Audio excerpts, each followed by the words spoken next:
What's up, everybody? Welcome and welcome back to my channel. We are here in 2021. This is my first video for the year. I was gone for a minute. Now I'm back with the jump off. So for those of you who are new here, my name is Kimberly. I'm formerly known here on YouTube as Kim Kash, but you can call me Dr. Kash if you like. So I am a nurse here in New York City. I currently practice in an advanced practice role as a nurse practitioner. My focus is family practice. In this video, you can see from the title below, we're going to be touching on some taboo / controversial / questionable topics, particularly as it relates to what we are dealing with here currently. So after this video, if you are still inclined, I would love for you to join the family. And for those of you who are the OGs, thank you for supporting me, and I'm so happy to see you. And at the end, like, we'll chat. First things first, just a little bit of background about myself. I'm an NP here in New York. I have been practicing full-time officially. I've been practicing full-time since June or July of last year of 2020. However, I have had over 2 years of experience working per diem as an NP. And I find now more than ever, a lot of patients, family members, they are really seeking the advice and the consultation of their healthcare providers or their medical professionals or trusted professionals, because it's a lot of uncertainty and there's a lot going on. So the biggest elephant, of course, we know that we are still in a pandemic. We have this virus that has been running rampant since last year, and of course, me being here in New York, I have experienced it firsthand. I haven't gotten sick. However, I have seen the effects and the rage that this virus had on New Yorkers, and just how it's taken a toll on the way that we operate, the way that we move, our perspectives, and everything. If you have done some of your research, or if you know, the virus has had a great effect on Black and brown communities. However, Blacks were amongst the people who were affected the most. And in that same breath, we have currently a system that is in place where there are vaccines being administered, and we have a lot of apprehension from the Black community. The history when it comes to Blacks and medicine goes way back. Of course, we all know that there was an experiment, the Tuskegee experiment. You can Google it. You can figure it out on your own if you haven't done the research.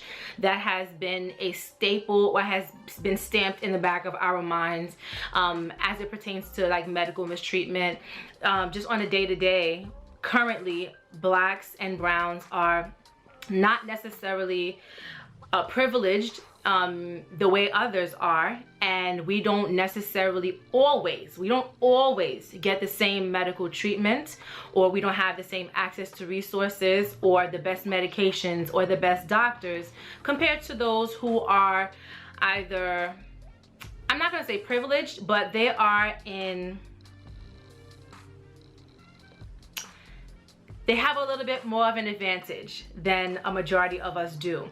So I know a lot of people are like, so why are they pushing for us to take the vaccine now? Why is it that they have a vaccine in place, they have this system, and they say that they want the Black and brown community to have access to it? Meanwhile, there are other medical treatments and other things that we still don't have access to. So I'm just here to give you guys the facts. And you can feel free to share this information. The information I'm giving, I'm not coming up with it. This is all basically just from the CDC, and I'm just putting it into a cohesive and concise document, or a cohesive and concise video for you guys. So let's get into it. Immunizations, vaccines, shots, whatever you want to call it, same thing. So currently we have 2 vaccines or shots. I'm gonna call them shots. We have 2 shots that are in place. We have Pfizer and we have Moderna. Both of them have very similar effectiveness. Both of them have very similar chemical compositions, and both of them are basically geared towards the same thing, which is trying to prevent people from getting extremely sick if they contract the actual virus. So the first thing that I would like to debunk is the fact that neither of these vaccines have live components.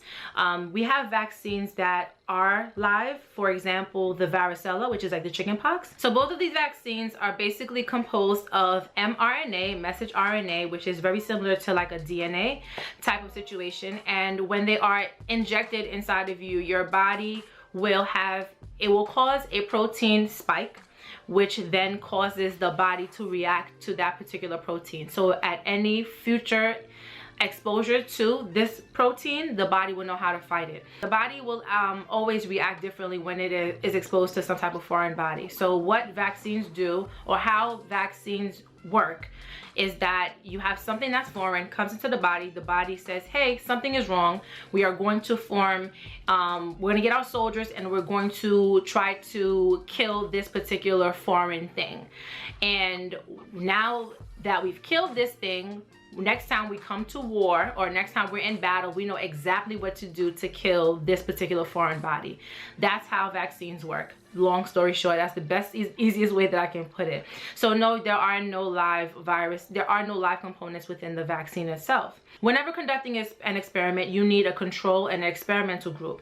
And this is something that I remember from like elementary school when we were doing science experiments, because you need something to compare to. So in both of the different and separate experiments, they've had people who received placebo and people who have received the vaccine.